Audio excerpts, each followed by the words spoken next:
I didn't know there was still third class. Third class? How about no class? Ha, ha, ha, ha. That was a quote from Waldorf, and I forget the other old guy's name, but it's a quote from Muppets Most Wanted, the movie we're talking about today. Welcome back, everyone. We're here on the Awful Takes podcast. It is nearing the end of May. We thank you guys all for joining us. It is a interesting time to talk about movies and pop culture and things. I feel like as far as this year goes, besides Sinners, we haven't had like that big kind of pop culture moment. Yeah. And I feel like it's gonna happen here pretty soon. That's just like something that defines the year. And regardless of whether or not we know what it is, I mean, honestly, I guess we just have to wait and see. I don't know. But welcome. Thank you guys for joining us. This is the show where we talk about movies, music, and we have very awful takes on them. And we also force it onto everyone that we know, and we tell them to listen to us. And usually they check out 1 or 2 episodes and then they stop. So if you're joining us for the first time, please try to stick around. Welcome. My name is Nabahi. I am sick person who thought of this idea. So yeah. Hello, I'm Wallied from Surgator Productions, and I am Nabahi's therapist, basically. I'm here to just help him out through the podcast. We're in the month of May. Some interesting stuff that has been happening. One of the things I kind of wanted to touch on was recently Cannes Film Festival just happened, and sometimes you hear a lot of buzz. It's kind of like a early showing for movies that are yet to be released. You know? Yeah, the 10-minute standing ovations, the it gets booed at Cannes. Oh, yeah, have you heard those? Like they clap for like 10 minutes or something like that. It seems pretty awkward. Megapolis? No, I'm just kidding. The best. Yeah, so Cannes Film Festival just kind of happened, and I don't know what it is recently. In the past couple of years, I've just kind of grown sour towards some of these film festivals. Not necessarily like the reaction on it based on any movie that I like or something, you know. I don't really take that stuff kind of personally. Plus, honestly, most of the time, I haven't even seen the movie, so why would I do that? But I will say with Cannes Film Festival, I feel like now it's turning into like a studio kind of funded, like, all right, well, we have this movie that we kind of want to generate buzz on. So they send it there and they kind of prop this movie up to be something that's more than it is, you know? Because when you hear these, like you mentioned, like these standing ovations and things, I'm like, really? When have you really felt that? You know, I'll be honest, if at any point I've ever clapped during a movie or at the end of it, you know, like let's say the movie just ended, I could count it on one of my hands or two, you know. It rarely ever happens. And not only to mention, I've never stood up and like started clapping, and let alone stand there for 10 minutes and clap for this movie. Like every time I hear that, these headlines are just getting so tiresome. Like every time I hear that, so-and-so movie got 10 minutes standing ovation. This movie got a 5-minute standing ovation. Early screening got a 15-minute standing ovation. I'm just like, really? I doubt it. I really doubt it. I don't know. Wallied, what do you think about this? I think for me, I think it's silly with the whole standing ovation things. It feels just more like really awkward. Like I've seen clips of like where they're actually legitimately clapping and standing, and you could tell they're like, okay, how much longer do we have to do this? But I guess for me, for what I find kind of interesting with Cannes is some of the movies, granted, I haven't seen every movie from like the film festivals and everything like that, but I guess I find Cannes to be kind of an interesting one because it's considered to be like the most prestigious out of the film festivals and everything. So when I hear something wins Palme d'Or, my interest is already just peaked, you know, a lot of the time. And I'm always like kind of interested to see like, what the film is like and why it has a lot of this big acclaim and reception. So I think when I hear stuff like that getting premiered at film festivals, it does make me a little bit more like, let me check this out. Let me see what the film is all about. Let's see what all the buzz is all about. Granted, sometimes they're not great, but there's other times where I do really enjoy the film sometimes, and I do really like it. But yeah, I guess I would just say it's kind of a hit or miss thing for me, like a lot of film festivals, is trying to pick and choose like what looks, at least for me, like the most interesting. I think what it is just these studios kind of, they notice trendy things with movies, and then they hop on that opportunity. And I feel like at one point, Cannes Film Festival or any of these film festivals were a bit more, lucrative. And these awards were something that, had weight to it. And I'm not saying these awards don't, like Palme d'Or.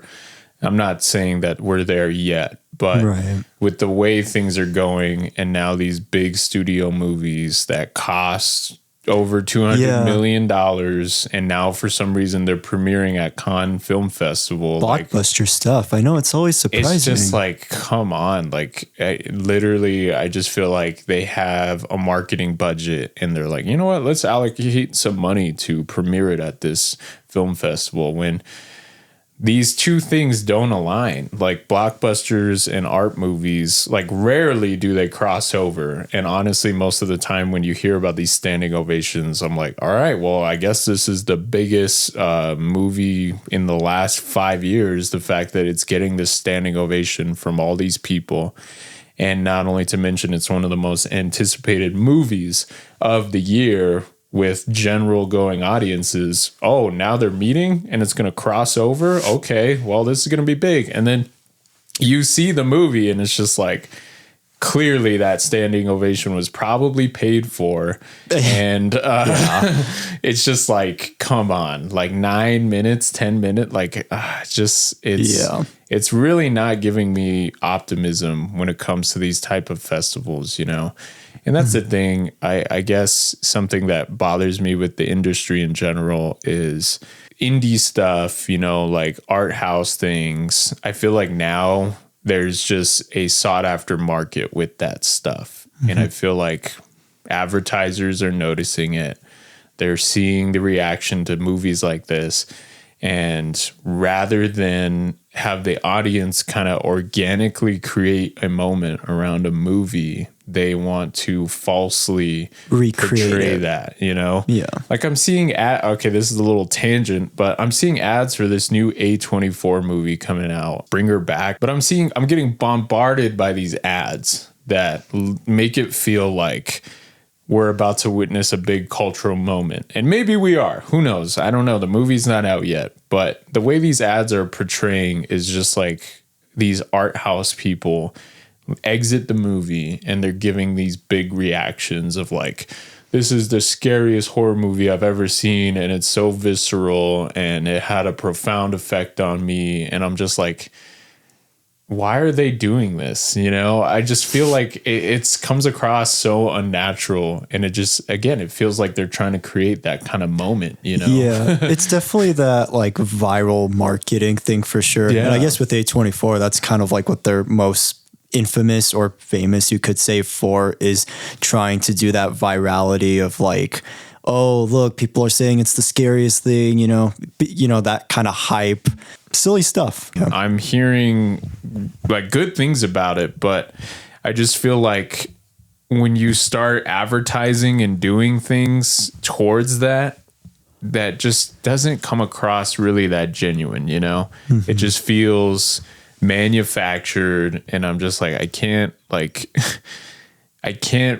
see the vision behind this, when rather I would just have, that's the thing, maybe they kind of doubt that the movie can do it, but I'd rather just have the movie do that on its own, Right. Have word of mouth spread naturally. We don't need all these kind of fake reactions. Well, see, that's the thing. I don't know if they're fake or not, but they feel fake.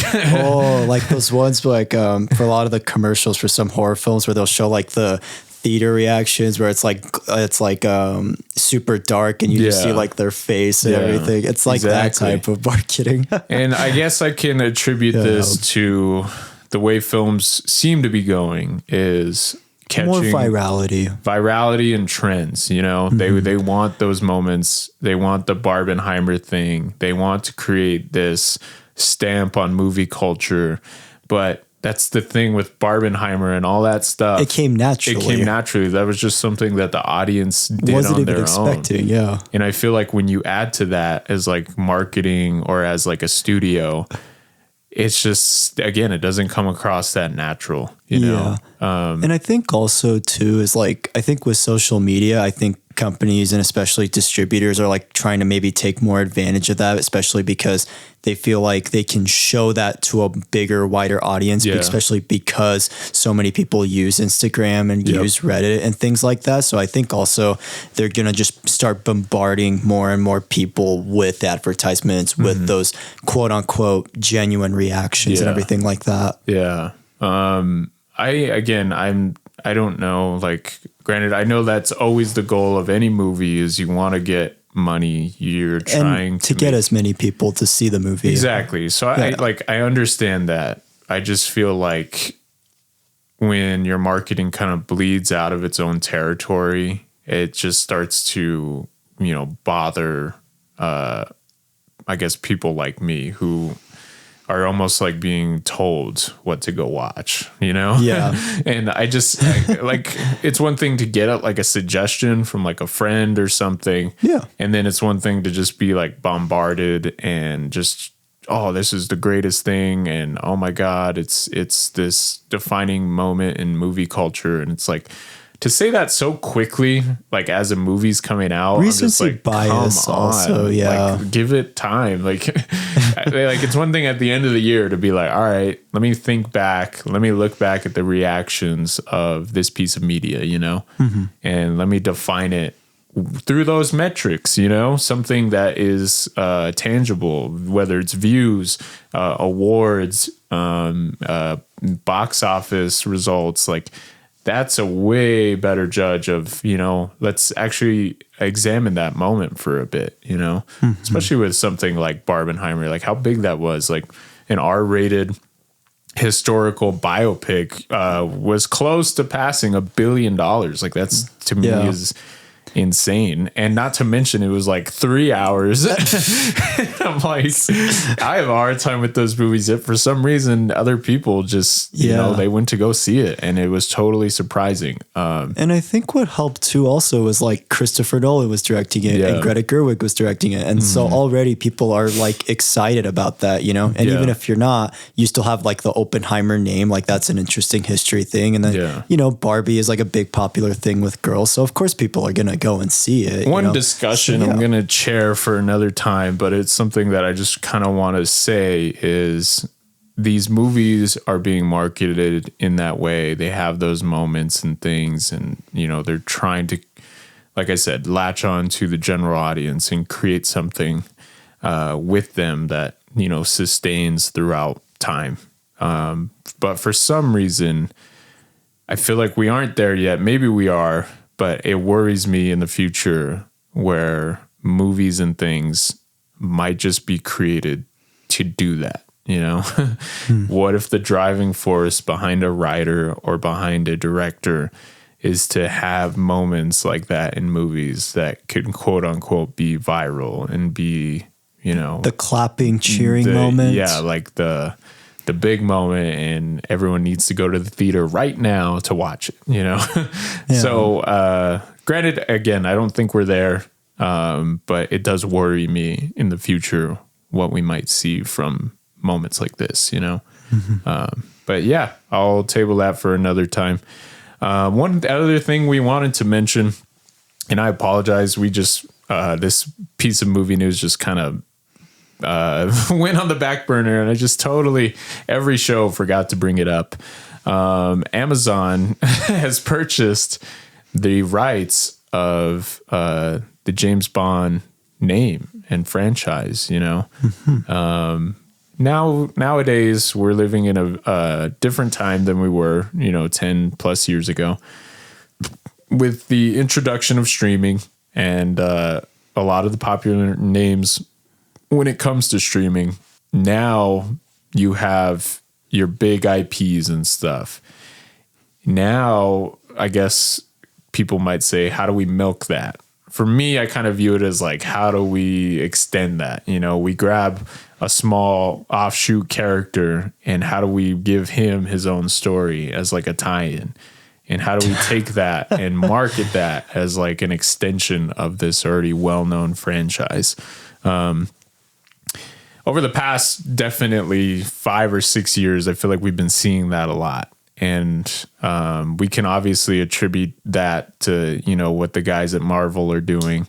I think it's different when it comes to comic books, though, because these are like... There's stories you can tell with those characters. Exactly. There's a history there. Yeah, there's a lot of lore behind it. So that one makes more sense. And the ones I'm struggling with are just like, for instance, Lord of the Rings, you know? Like, again, I've mentioned this on the podcast before. They have limited access to these IPs in general, you know, whether it might just be the original 4 books or the books and then this kind of offshoot novel, you know, things like that. They might only have the rights to that. So then they have to find a way to extend that, and they have to find a way to stretch that out, and they have to find a way to create something out of nothing, you know? So now when we're talking about James Bond and now the streaming rights are with someone like Amazon, who has endless amount of money that they can fund into this thing.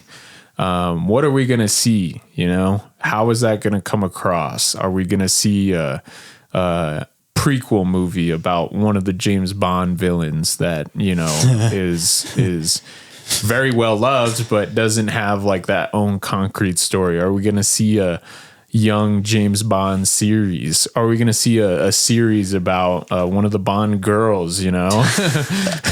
and that just like, it worries me, you know? And particularly with Amazon and their whole Lord of the Rings show, Rings of Power, I'm just like, I'm not excited for this. This really does worry me. And I feel like we're just going to get an endless amount of Bond movies and spin-off shows kind of shoved in our face. They'll definitely milk it for sure. Yeah. And we haven't reached these points yet, but I feel like one thing we need to be wary of is in the future, what happens when you overproduce on a well-known IP? What can that do? What kind of damage can that do? That's something we need to ask ourselves as makers of art and things like that. At what point is it too much? You know, because granted, I haven't seen something like that yet that was really, really defining of like, well, that just got oversaturated and now it's dead. Mm-hmm. I guess we could attribute that more to like genres and things like that kind of do get played out. But what if that happens with like a singular IP? You know, what happens if your favorite franchise, just endless amounts of shows and things just get shoved in your face and you're like, you know what, enough is enough, I'm done. And I feel like we're getting to a point with that with certain franchises, and then they try to rework things like for instance, Star Wars. Like right now, they're trying to figure this out. They haven't had a movie in 5 or 6 years, and I know they're really struggling with long-term damage of a precious IP, you know? Yeah, and especially with Rise of Skywalker too. That was just kind of like the final nail in the coffin for some people and everything. Well, it's like, look at that. That did the amount of damage it did. But now look at the way they're doing their shows, you know? Mandalorian came in and kind of gave Star Wars fans a lot of hope and a lot of invigoration for the franchise. And now look where it is. The Mandalorian kept coming out and they kept doing seasons. And now they have this movie coming out. And honestly, I would say the fan base is pretty split on whether or not they're excited. And look at all the shows they try to come out with, and now it just gets to the point where we're exhausted. At what point is enough, and are those IPs going to be forever tarnished by something like that? I feel like we need to examine that. and realize that, yeah, we have the rights to all these streaming things, and, you know, we can create these kind of offshoot shows and these kind of extended universe kind of pieces.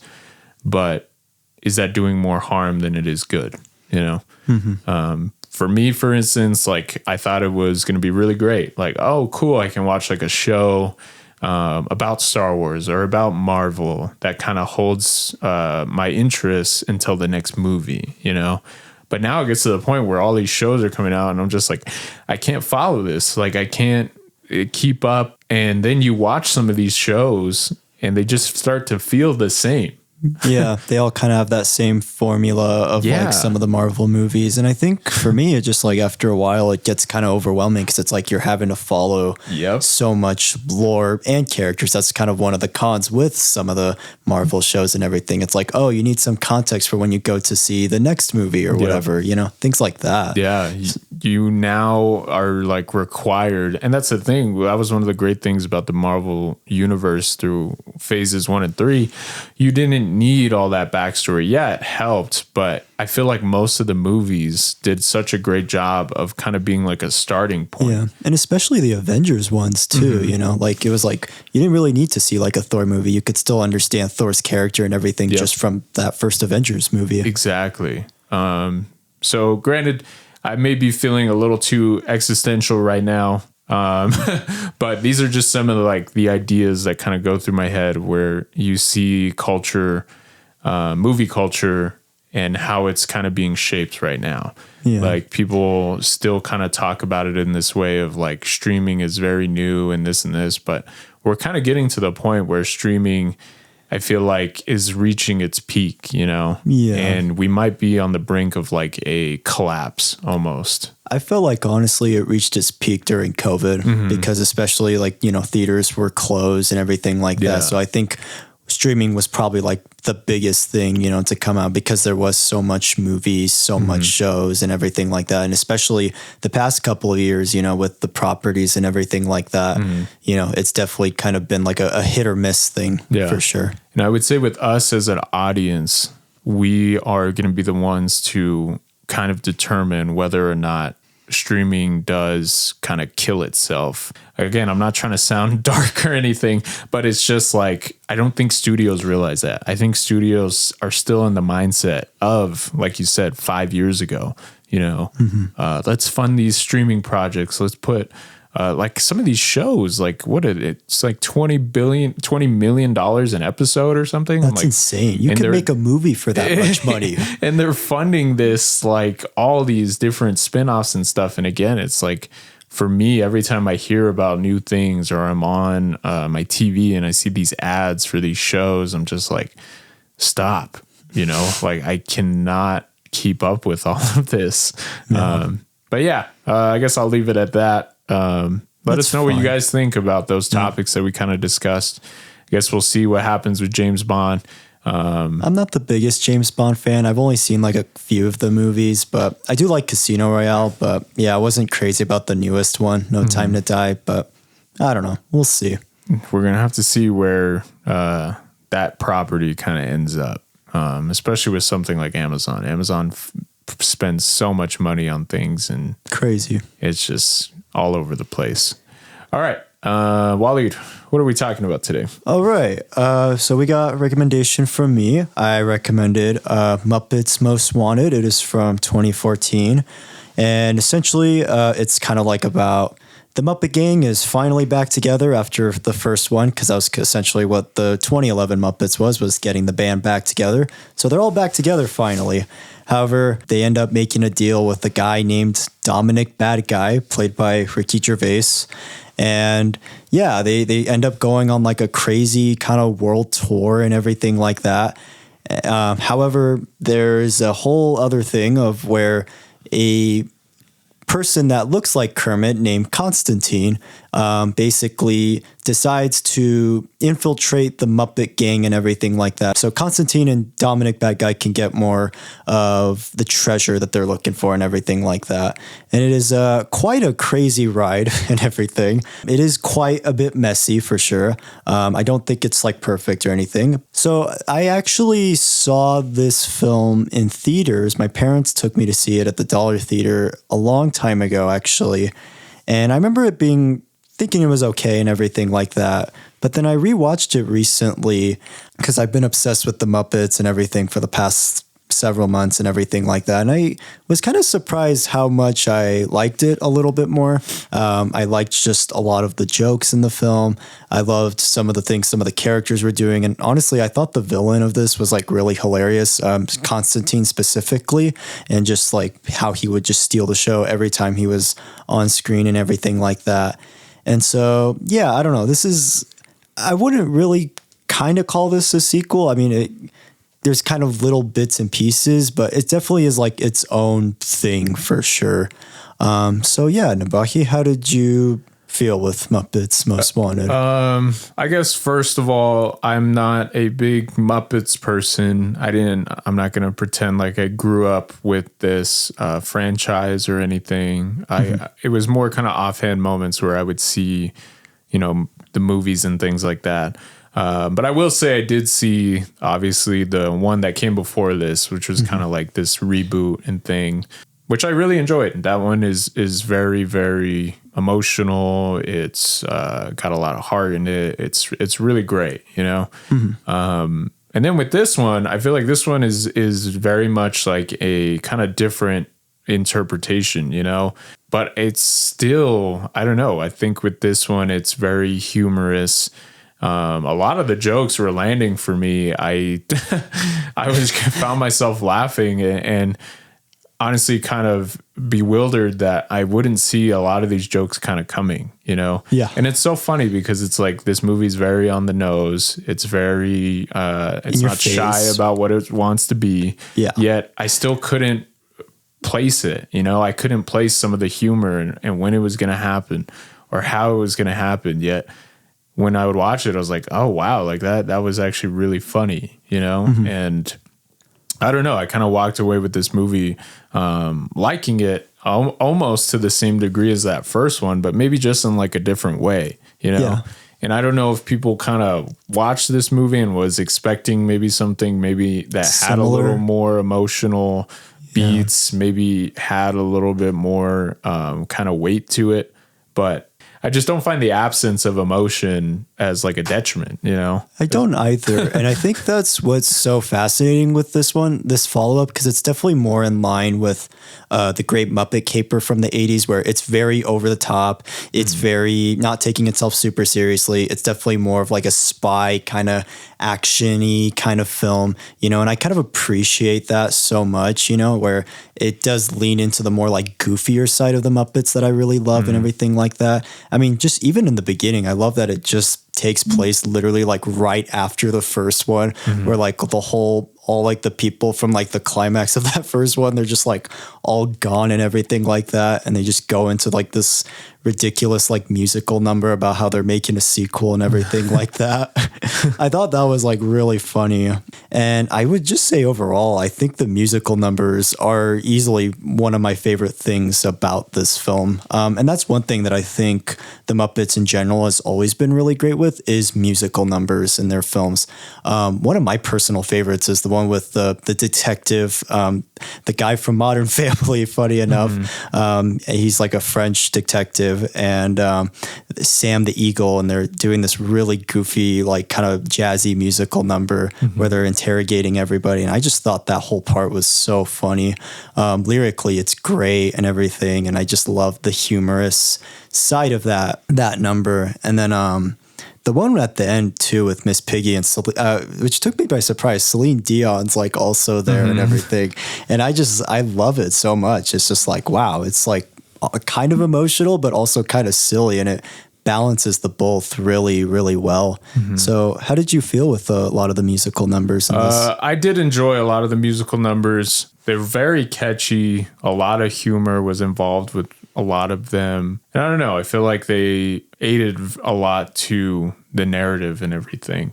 And it's one thing to have musical numbers and be very kind of like, spontaneous and kind of out of place, but I feel like a lot of these musical numbers kind of added to my enjoyment of the overall movie, and absolutely. the narrative. And they do it in a very, very kind of clever way. Yeah, it was just kind of like a perfect blend of everything. Nothing really felt kind of out of place. I guess I will say, some of the narrative like structure and everything at points didn't feel too like natural the way it was, kind of evolving. But Right. I still really enjoyed the through line throughout the whole movie. It Right. felt consistent. Yeah, and I would say also, like, I kind of love how, like, even if it is a little bit overstuffed, I did love the stuff where, like, Kermit's in jail and he's, like, ending up having to, like, direct this, like, whole play and everything like that. And it's nice to see, like, the different contrast between, like, the jail play and, like, how the Muppet Show is going without him, And it kind of shows you how important Kermit is to the overall Muppets, and everything like that. And that was something that I was kind of surprised, where it's like, what if Kermit wasn't running the Muppets? And what if it was just kind of like just having them do everything that they want? And it's just like this crazy, messy show thing. But I really liked that aspect a lot. And I was surprised the second time around, like noticing that and everything. I thought that was like really great. And everything with the jail too, I thought was like really funny. Like I really loved the whole bit where Tina Fey's character, she's like saying goodnight to all of like the prison inmates, and then she just says goodnight Danny Trejo to like, because all of them have like these crazy names except for Danny, which I thought was really funny. And then and I kind of love the whole thing of where she has like this random crush on Kermit, but she doesn't know it's Kermit. She just thinks it's like Constantine, which I really liked. And speaking of Constantine, I think Constantine is probably one of the funniest Muppet villains I've seen in a while. I think just every scene with him is hilarious. I love his little voice, and I love how, as the movie goes along, I love how his voice evolves to where he sounds more like Kermit and everything like that. It was kind of shocking, and it's like a really small little detail that I noticed, but I really loved that aspect of the film. And you see how Constantine does start to care a little bit more and more and just try to start infiltrating and tricking the Muppets into thinking he's Kermit. So how did you feel with like Constantine and that whole villain in the film? Really enjoyed him. He was obviously at the start, it's very on the nose. It's very, just kind of dumb, but I think it's enjoyable and it's entertaining.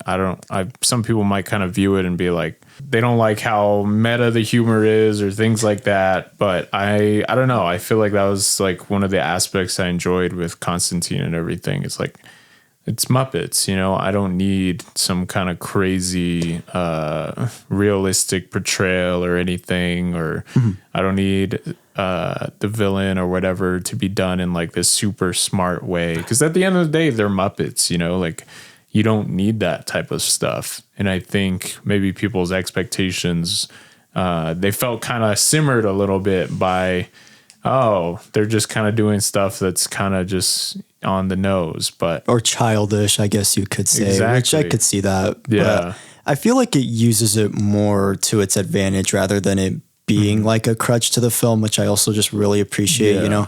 You can just tell right away, like they're not really trying to take themselves too seriously, which I really love. However, I will say one of my bigger issues with the film is, while I do love Constantine, I'm not the biggest fan of Ricky Gervais, unfortunately. Usually I really like Ricky Gervais, but I just don't feel like his performance really worked for the Muppets for me. I felt like his kind of style of dry humor is just kind of fell flat for me, especially when you had Constantine there, and he's trying to obviously be like the straight guy. And I just didn't feel like his performance was really working for me all that much, unfortunately. I think something that could have been a lot better was maybe have somebody like Liam Neeson or somebody that's a little bit more of like a serious action actor. I think that could have made it a little bit more hilarious and made the maybe chemistry a lot more interesting for me. Yeah. Ricky Gervais did feel kind of flat in this movie. Normally, I think contrasts like that could work really well. However, I think with someone like Constantine, either you want to match that kind of over the top energy, or make that dynamic just so like polar opposites to where it's just like, what, how are these two together? You know? Yeah. Kind of like you were saying with Liam Neeson. Yeah. So I felt like overall Ricky Gervais, he's fine, but I was just like, he's definitely like the weaker element of this whole kind of thing, because you have all these actors doing, you know, these over the top things and stuff. And it's really funny. Yet with Ricky Gervais, he's just kind of going through them. It felt like he was just kind of going through the motions. You know? Yeah, it felt like he was just kind of like doing his typical version of himself that he usually does in some of his shows or like his stand-up specials. But obviously it's more like kid oriented. But it just didn't really connect, unfortunately. But it is kind of funny though, because this actually was my introduction to Ricky Gervais, nice. which makes it even more funnier. Yeah, so that's like a fun little fact. This was like the first film I actually saw him in.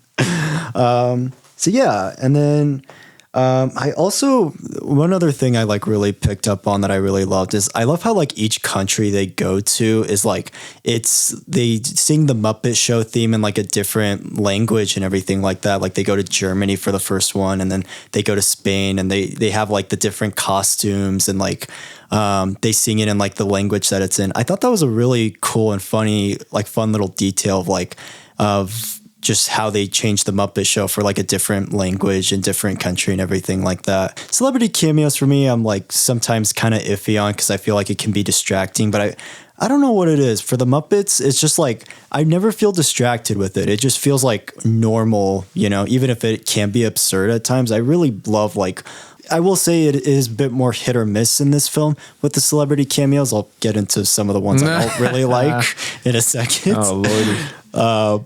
But I really loved Christoph Waltz's cameo. Very on the nose. Very on the nose for sure. And I loved the whole waltzing thing. I don't know why. It's just so absurd and so goofy to me, but it just works for me, oddly enough. And same with Selma Hayek's cameo, where they're doing the whole running with the bulls thing. I thought that was really funny and kind of clever.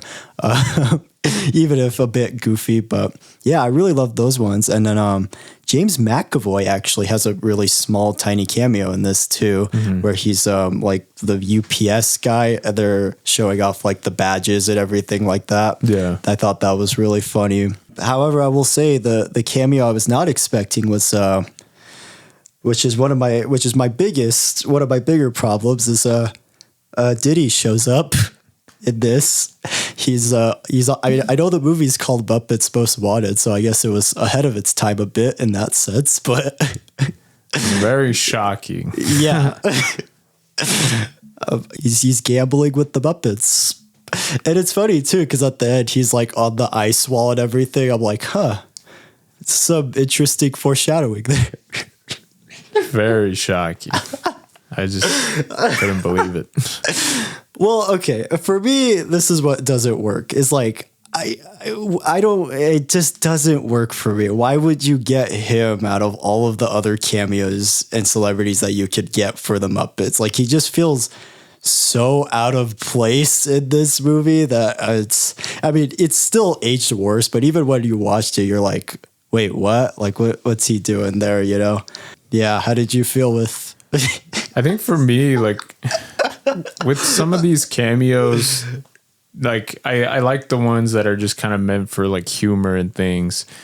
I think what would have benefited them more is to have someone alongside the Muppets to kind of play off them a bit, maybe in like a normal way, you know? Yeah. I think if that would have made some of these other cameos feel less like just kind of, wow, dude, look, yeah, it's like that guy. Spontaneous. I don't know. It's just that was one of my issues. I was just like, I think, yeah, for sure. Again, if like we were saying with Ricky Gervais, maybe if we had someone else alongside the Muppets who was maybe just kind of like a bit more normal, yeah, and a bit more your average person, I maybe would have attached onto that maybe a little bit more. Because granted, at the time, like obviously Tina Fey was super popular or whatever, but I'll be honest, like it just kind of dates the movie a little bit to where I'm just like, all right, like we kind of know why she's there, you know? Sure. Yeah. And it just is, it works. I'm not saying it doesn't work or she was doing bad or anything. It's definitely like of its time for sure. Yeah. It gives it that little bit like dated quality for sure with some of the cameos in it. But like on the other aspect of that too, like some of these cameos are just stuff I wouldn't think of and I thought was like really funny, like seeing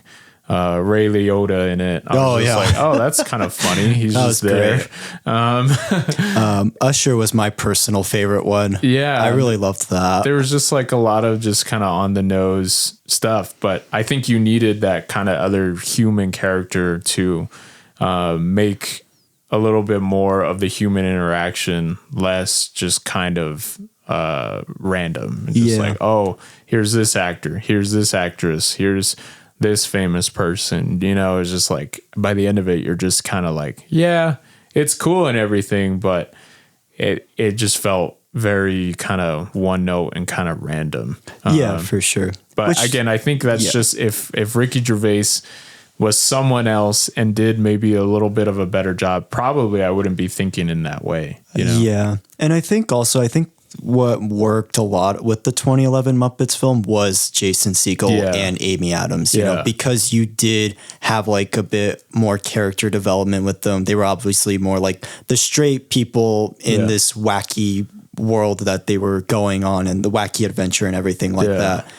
And I guess I will say one of my other problems with this, because I love this character so much in that 2011 Muppets movie, that I wish he had a little bit more time in, and I was kind of hoping he was going to follow him more, was Walter. Yeah. I think Walter is a really fantastic character in that first Muppets movie, and I really loved his whole talent and when they show it off and everything.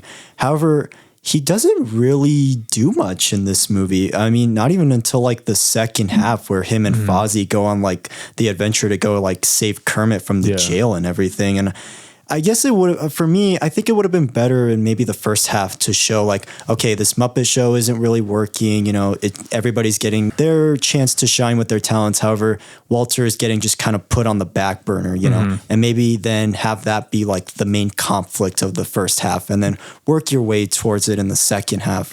It had one of my favorite humor moments was Walter and Fozzie leave. They're like, oh, they left the Muppets, you know, and then the line is said, Walter left the Muppets, but we just had a movie where he joined the Muppets. I thought that was really funny, but I do agree.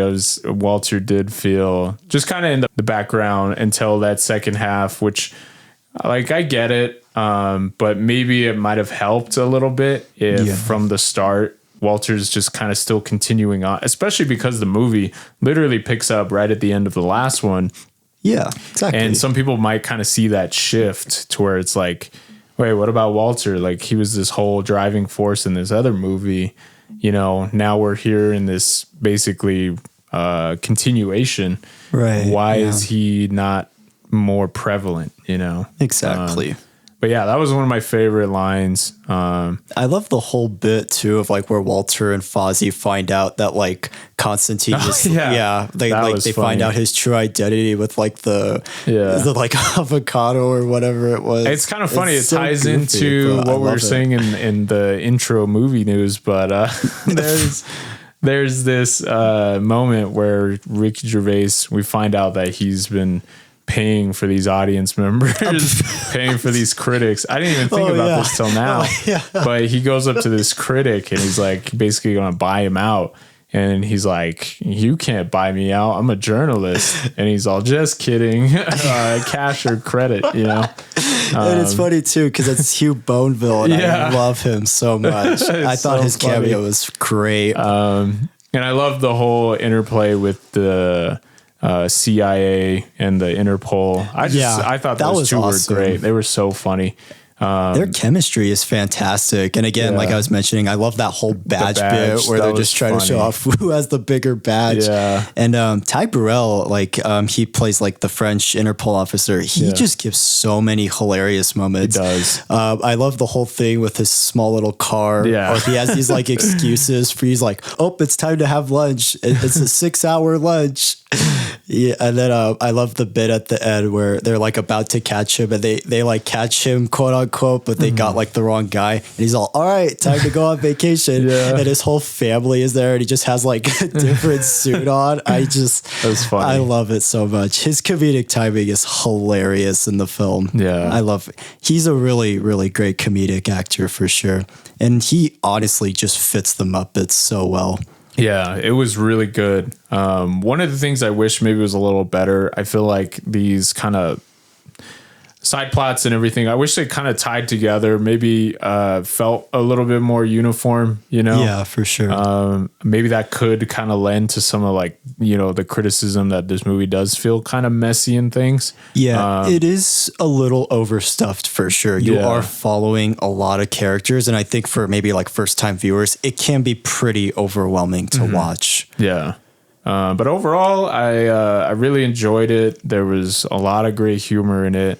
I was just kind of shocked. Like, people really loved that first one. And then I remember when this one came out, it was a lot like kind of just a fizzle, you know, like people didn't really talk about it as much. It was a lot more mixed for sure. And, you know, I don't know, maybe it just came out near maybe like another big blockbuster that kind of stole the spotlight. But this movie just really kind of flew under the radar and just didn't really have much of an impact, which now after watching it, like I was just like, this is really funny. I don't get why people didn't connect with this movie. Yeah, I think it was just kind of more like that expectation. And I don't know, I feel like, I don't know if it's maybe just Muppets are kind of a niche thing, you know? I don't know if it's maybe just a lot of people's, it's just not maybe a lot of people's style of humor or style of like film, maybe, you know? I think maybe that was also kind of what played a bit of a part in that. And I think also because of like Jason Segel and Amy Adams not really returning also, I think maybe people were just kind of expecting like another version of like the 2011 Muppets movie. Yeah, that makes sense. It is unfortunate though, because this was the last of the Muppets films we've gotten so far. There was one that got dumped to like Disney Plus. I haven't seen it though. It was like a Haunted Mansion one, but yeah, I do hope someday we get maybe like another Muppets movie or something. I think it could be really cool to kind of see how the Muppets would be in, I don't know, this kind of generation right now, you know? Yeah. Especially because it has been so long since we've gotten one. Like, it's crazy. This movie is like 11 years old, honestly. Damn. I guess I'd just say overall closing thoughts. This is one I do really like a lot. Even with its faults, like I said, not the biggest fan of with Ricky Gervais. I wish Walter played a bigger role in the film, and some of the cameos just being hit or miss for sure compared to other Muppet films. I would still say that overall this is like kind of a fun time for me. A lot of the humor lands for me a lot of the time. I love this is kind of one of those things where I could honestly kind of watch these characters just do anything and I would still just be like eating it up and everything like that. But yeah, overall just kind of a fun time, and one that for me, just Muppets just has had such a big impact on me since I was a kid, and it's a film series and anything in general with the Muppets I just have come back to more and more and more as I've gotten older and everything. Score wise, I'd probably say I'm at like a low 7 out of 10 for me personally. But yeah, really enjoyed it. If you guys haven't seen it, definitely give it a watch. I would probably recommend watching the 2011 Muppets film for sure, just for a bit of additional context. But that's kind of the nice thing with these movies is like they're not like sequels or follow-ups or anything. They're just more like their own stories basically with these characters. Yeah, for me, it was definitely a big surprise. Again, I don't really know that much about Muppets. It's not something that I really grew up with that much. However, I have seen the one before this, and I feel like these both show different sides of the Muppets in really great ways, you know. Obviously, the last one being a bit more emotional and having that weight to it. This one is just a lot of fun. It's really has a lot of great humor in it. So yeah, I would say check out both because they showcase two different sides of characters that you may not think the most of when you see them, because obviously they're just, puppets. So you're probably just kind of outright dismiss them anyways. It makes for a cool double feature too. Yeah, also, definitely. So I just recommend, watching both of them. This one was really, really funny. Nice. And I could see myself definitely rewatching it in the future. So yeah, it was really enjoyable. I'd probably be at the same, maybe like a 7 out of 10. Oh, nice. Cool. Really enjoyed it. Again, just some of my minor stuff. Wish you had someone alongside the Muppets kind of portrayed in maybe a bit more normal way. Sure. I think those contrasts do such a great job when you do over the top stuff. You kind of need that one kind of thing that it does feel maybe a bit more grounded. And especially with all these celebrity cameos, they're all really funny. But by the end, you're just like, is that what this is? Are we just kind of throwing these at the wall for the sake of it, Yeah. But I still really enjoyed it. So definitely check it out. Nice. Yeah. Happy to hear you enjoyed it. We haven't done this in a while, but I guess one of the questions I kind of wanted to ask, kind of pertaining this movie in general, is just our interpretations on franchises. I feel like when it comes to franchises, we kind of have those moments where we attach to one movie and it kind of sets our expectations for everything kind of moving forward, or maybe it kind of sours our look on some of the previous movies. So I guess one of the questions I want to ask is, in terms of franchises, like what's like optimal viewing experience, like, do you watch it in the context of like when it came out? Like, oh, this was in 2011, so I have to like put my mind into that state, Or do you just kind of watch them more as just like, oh, this is just another, swing at one of my favorite franchises of all time. I feel like I hear that so much when it comes to movies now. It's just like the word adaptation, like, oh, this is a modern adaptation. This is a adaptation different than what you're used to, And I feel like it all kind of revolves around expectation, Yeah. So I guess, Wallied, for you, when you're going into a franchise, like what do you kind of do to like prepare yourself to like better view that movie, Because it's a big undertaking. Like some franchises span, decades. Right. Yeah, it's hard for sure. I guess I would say for me, I really love just watching like the first one, or at least getting a bit of an idea of like what I'm watching is like, like what is the tone they're going for, what's the overall story. And then as I'm watching it, I try to see if like the tone and that specific type of interpretation is working for me. DC, I guess, is kind of a good example of more of something like this, where I'm not the biggest fan with Zack Snyder's interpretation of specific superhero stories, just because for me personally, I don't really like the dark, gritty aspects of superhero stuff. I kind of prefer the more fun, campy, pulpy side of superhero things. But I would say for me, I just, depending on the series or franchise or whatever it is, I usually try to get an idea of like, okay, what is the tone they are going for? What is the story you're trying to make? And does it marry the two and two together? I would say is my answer of like how I go into specific franchises and things like that. That makes a lot of sense. I think people, when in terms of franchises, they kind of dismiss narrative in general. That's something I hear a lot with franchises, just like, it's great, it's really good. And then never really do I hear anyone kind of compliment narrative at all. And I feel like narrative at this point with franchises is just like, it kind of just takes a back seat, unfortunately, which makes me a little sad, because I feel like story and narrative is such an important thing to a lot of franchises, like that's your backbone of what makes a specific series and franchise special. Yeah. So I think people need to kind of go into movies with that in mind. I feel like we've kind of driven away from narrative and more vibes. I guess. Literally just feel, tone, things like that. I hear that brought up so much more when I'm like, movies are stories, you know, they're literally like, if you didn't have story, you wouldn't have anything. Yeah. And like, I guess we kind of attached ourselves to the idea of movies at its origin where, you know, the art of the moving picture. I hear that a lot now, and it's just like, but we've evolved so much. Exactly. From that, and there's though. just so much tied into a narrative that can benefit your audience in such a great way. And I think the benefits far outweigh, you know, the detriments, you know?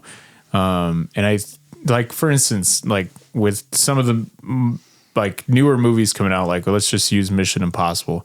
I don't really hear people talk about the narrative. What people mention are like the action sequences, Tom Cruise. And this. And they almost find narrative in the movie and things like that as like a detriment. And it's just like, for me, similar to Wallied, you go into it and it's like, what story am I about to be a part of? What interpretation is this going to be like compared to maybe a previous source material, you know? And I think we're so caught up in how things look and how genuine things are.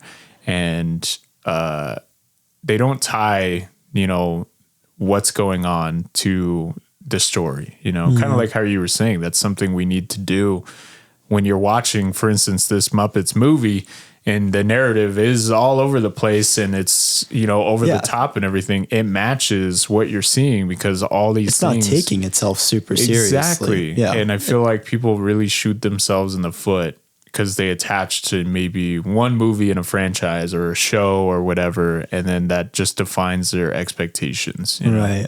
And I think I've noticed a lot more too, especially with reviews and criticisms, is I notice a lot of the time it's more just like technical aspects of the film and more like, oh, how does the camera work look or how does the performances feel? But never once, I mean, granted, maybe they slip over it or maybe they briefly mention it, but I feel like story isn't talked about in a lot of some of the reviews that I've seen. Yeah. It's more just focused on like the technical aspects and how like that looks on that level, you know, rather than talking about story or how the movie made you feel and how that story maybe connected with you, you know, or didn't connect with you.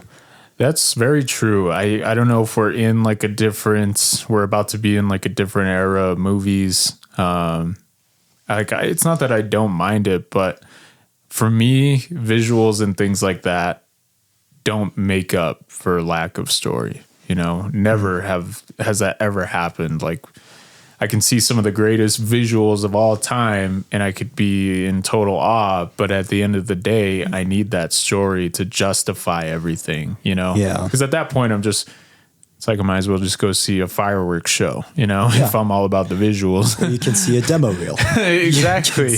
And I want to get back, well, not back, but I just want to hear more about those thought-provoking stories and those ideas that can be said in maybe 2 sentences of what this movie's about and just totally pique my interest. Yeah. You know? Even if the story is very simple, you know, as long as it can connect with you in some way, like that's all that matters. Yeah. You know? And like, granted, I love visuals. I love, you know, crazy camera work. I love those aspects of movies. But again, I needed to kind of tie into the story that I'm a part of, you know? Some of the greatest stories that I love are just, you know, totally out there. And they're just like, what the hell is that? Like, what am I watching? But, you know, it does a great job of portraying those, what the hell, who thought of this? And you're left in awe of like, I could never think of this. And I don't know anybody who could think of this besides this filmmaker, you know? Right. Yeah. So, yeah.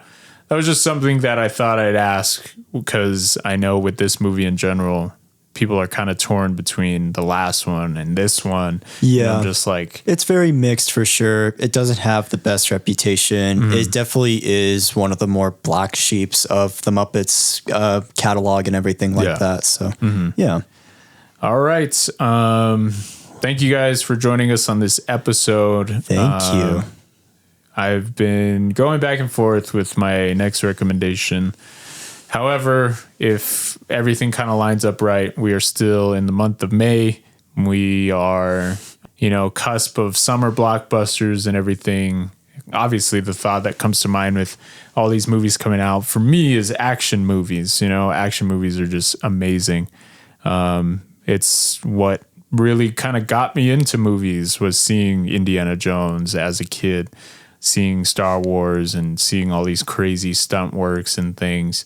And especially now, going back on those kind of action movie staples that I grew up with, there's just something so nostalgic about it. And I'll get more into this in the review, but there were movies that came along that reminded me of that time when I was a kid, and I never thought I'd ever see something like that again. But yeah, my next recommendation ties into that a lot. It was almost like a reawakening of something that I just love in movies, and I love seeing it. Here we are, 10 years later. Mad Max Fury Road. Finally. It is time. Gosh. This is one of the most influential movies for me over the past 10 years. It's crazy to think that it's been 10 years. I'm not going to get into too much here, but man, seeing this movie for the first time, my mind was blown. Again, I've said this before, going into this movie, I was expecting to hate it, and I'll get into this in the whole review, but post-apocalyptic at the time was just so oversaturated for me. It was just played to death, and we were just, doing the same motions and everything. And I hadn't seen the original Mad Max movies. I think because I didn't see that, I never saw the original kind of creator behind this whole subgenre that we have now. And to see someone like that return and do it in a different way and kind of retake the mantle as leader and creator of this, and really just blow my mind in general. This is one of my favorite movies of all time. I've really cemented on the fact that this is my favorite action movie ever made. Sorry, Terminator 2, I love you. But this movie is it's different. And I've rewatched this movie so many times. No matter what it is, when I put it on, my attention is there. I've seen it like over 30 times, and for some reason I just will watch it no matter what, and it just still is so entertaining. Wallied, have you seen this movie yet? I have not seen this movie yet, and I was actually just waiting just so we can discuss it and everything like that, because I think it would be great, because I've never seen it before. Yeah. For me to get to finally talk about it like for the first time on this show. This is going to be great. This might be a long one, guys. Yeah. This is one of those fanboy moments, but hopefully I can provide kind of a different reason as to why this is so important to me. Okay. This is, again, just a big moment. This is, it came out of nowhere for me. And that's one of my favorite things about movies is you can go into a theater with expectations. You can go into it wanting something, and you can be given something that you weren't expecting, and you're going to carry that with you the rest of your life. That is one of the best things about movies. So if you haven't seen Mad Max Fury Road, definitely check it out. You are in for one of the rides of your life. If I could just erase my memory and just go back and watch this again, that would be amazing. That's sick. So yeah, here we are, next episode. Yeah, it's been on my watch list for a few years now, so I'm finally happy to get around to watching this. Nice. Thank you guys for joining us. We hope you join us on the next one, or we hope you go back and watch some of our previous episodes. And let us know what you guys think of all these recommendations. Some might be very, very popular, and we might just be kind of adding to the overall talk that is continuing on with these movies. But we hope we provide maybe just a different perspective that some other critics and things don't really touch on. Right. But yeah, thank you guys for joining us. All right. Good day and good night, mates. We'll see you on the next one.